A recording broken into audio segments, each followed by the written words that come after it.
Ready to go for a ride? Mare Bear is just not coming. All right, here we are. This is my first time, basically my group's first time riding in this type of terrain. It's so different from what I'm used to in Virginia, and we're just going to see what's out here. And this is the Gem Trail Network outside Hurricane, Utah.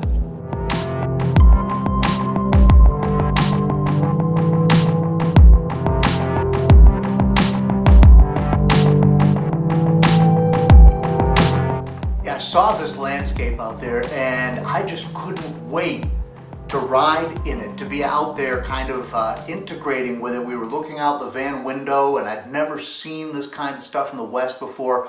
I was so used to riding in my home area of Virginia, riding in the woods. Riding in the woods means lots of roots and rocks, and sometimes it's muddy, and here I was in this dry, arid landscape, and I was just wondering, what it was going to be like to ride out there on those trails. So we rented bikes from Over the Edge Bike Shop in Hurricane, Utah. We say Hurricane here, but it's Hurricane, Utah. The bikes and the shuttle ride together. This included helmets, and they even threw in a multi-tool and a tube for us to carry just in case we had some sort of repair need. It was I thought, inexpensive. It was about $80 a day, and it was a good bike. It was a Rocky Mountain bike, brand new. In fact, mine had never been ridden before. The cassette in the back was all new and shiny, and it was all Shimano XT group, so very nice bicycles. And they were more than adequate, 29-inch full suspension for what we were going to be riding over. But mostly, what was really cool to me was just riding around in this landscape, looking out over these mesas and riding along these edges, and literally being able to look out across this valley, if you'll call it that, to my fellow riders, the people I was riding with, who were just dots on the side of the mesa across from me, and then knowing that I was going to ride around to them. And it wasn't that far, and it wasn't that hard. It was just a little bit scary, but just being able to look out across and see somebody was so different than what we're used to here in the woods. I couldn't help but thinking, so we're like, I don't know, 10 feet from the edge, 8 feet from the edge at different times, and there was no real sense that you were going to fall off, but I couldn't help but think, man, if I just hit a rock just right, or didn't pay attention at the right time and did just a little bit of an endo and carried a little bit of momentum, maybe you could go over the edge of that cliff. It was just something that was in the back of my mind. It probably goes away if you ride there all the time, but again, in Virginia, you're looking, if you fall, you're falling down a steep embankment with lots of trees, maybe something you could catch yourself on, but if you fall over the edge here, you're literally going over the edge. But you're just thinking, maybe.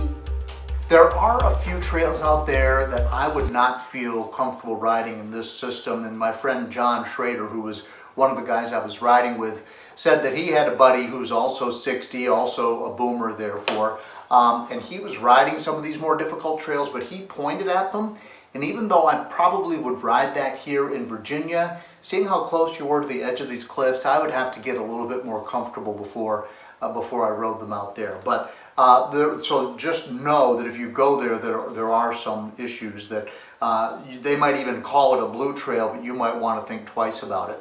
So the trails are graded like ski slopes. So you have green, which is the easiest, blue, which is intermediate, and black diamond, which is the hardest.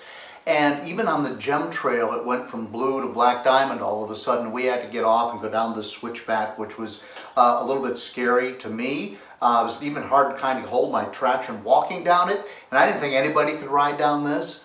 And then we get in the car later on with Zach, the guide, and the guy who helped us out at Over the Edge Bike Shop. And he said, oh yeah, I ride it all the time. And I thought, okay, well, I've got a ways to go. But all of us felt like, no, and I was the most experienced rider in our group of 4, and they said, John, would you ever ride this? And I just laughed, because I don't even know how that I would approach learning how to ride something like that. It was too switchback, it was too steep, it was too technical, there was a rock drop off, And even though I trust my bike, I don't think that I would get there. So we stayed on the blue and the green, and even with that, there were a couple of places where we all dismounted and had to walk our bikes. In fact, one place on the blue trail, there's sort of a 2-foot drop off with a sketchy landing, and I felt like that should not have been labeled blue. For we boomers, that was just maybe a bit too much.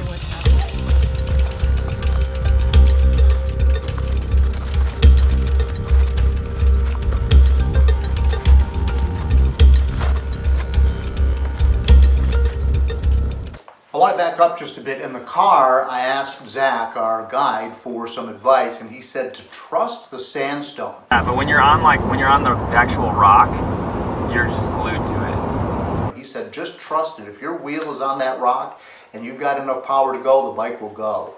And we found that to be true.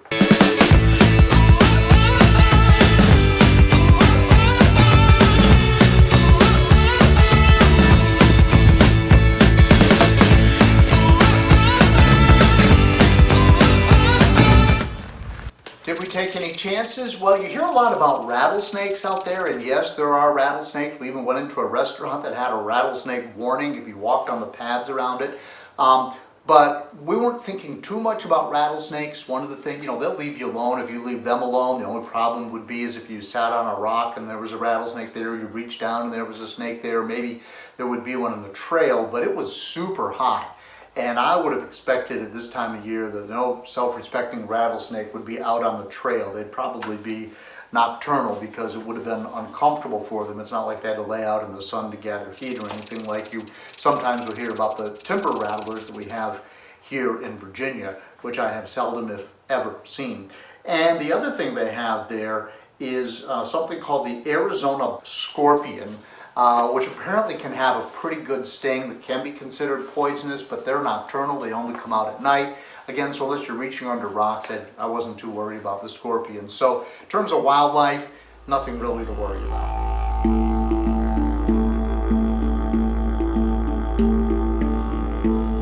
I gotta show you this. So we've been riding downhill for a while. Yeah, I love that when And then been riding along this little canyon, which is a dry river, and look at that. But then when I pan over, you'll see the actual river right there, the Virgin River.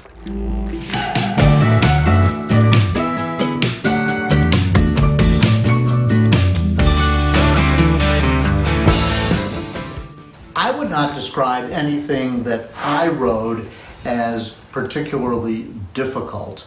But there were some of even the intermediate trails where they would split, and you'd see a sign that would say more difficult this way, easier this way. And so I tried some of those more difficult ones, and what they gave me was some whoop-de-doos like this, and maybe 25, 30 foot high whoop-de-doos, and you'd come down the backside of those things and you'd really be flying. And but it didn't feel scary or dangerous. They're very smooth. All you had to do was just sort of hold on and go. And maybe I would have gone a little bit harder and tried maybe getting a little bit of air off of some of the whoop-de-doos that these led to. But we still had, we were just beginning our vacation, and we still had a week of hiking and biking in the Grand Canyon and Zion and Bryce National Parks. And so the last thing I wanted to do was catch 2 feet of air or a foot of air or 6 inches of air, and then have my foot come off or do something stupid and crash. So I was being extremely conservative, and that really, it was so much fun.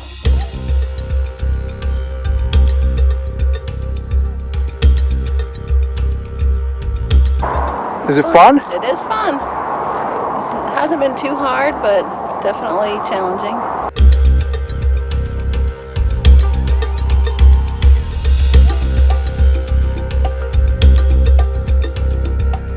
So mostly, we just were riding through flat trails on the desert, and I can list some of the trails that we rode, and I've got a companion blog with this video that lists the trails, so it's all there, and I'll put it in the show notes down below if you want to see a link.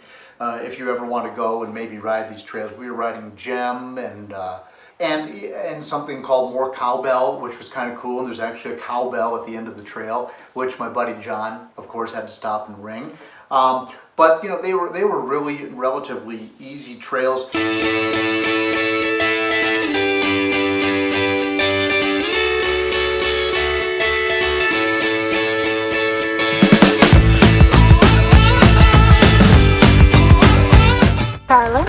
Tell me what you just said, Mary. Being in the back and what? Oh, watching you guys riding ahead of me, but you were all spaced out and you had this in the background. It was amazing.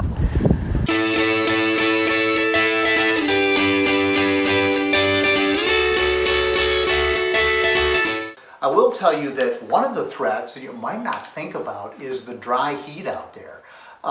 It was maybe in the 90s, and I didn't feel hot riding. I wasn't uncomfortably hot, but I was still sweating. Like there was sweat coming down off of my forehead into my eyes, and so all of us were wearing hydration packs. Mine was 2.5 liters, my wife's was 2.5 liters, and we drained those things over the course of, say, the 2.5 hours that we were out there. So the one caution I would throw out is be careful of the heat. It could be a problem if you're not ready. And I would say if you're just going out there with one water bottle, that's not enough. And I gotta say that just, you know, riding out through that sagebrush, and even though it was a brown landscape, a very different landscape, it was beautiful in its own way, and it was so much fun. And there was just enough technical aspects to this trail if you're a cross-country rider that, you know, again, some of the beginner riders had to get off and push up the trail, but it was just beautiful to be there. So we saw very few people on this ride. There were a few folks like us out doing the cross-country thing. There was a kiosk with a bathroom next to it, sort of located right in the middle. We saw some people with their RVs camped in some of the places, and they were boondocking. There's no plug-ins or anything, so they were running off their generators, but that seemed fine. There's something you can do. My RV's right over there. I would definitely love to do that.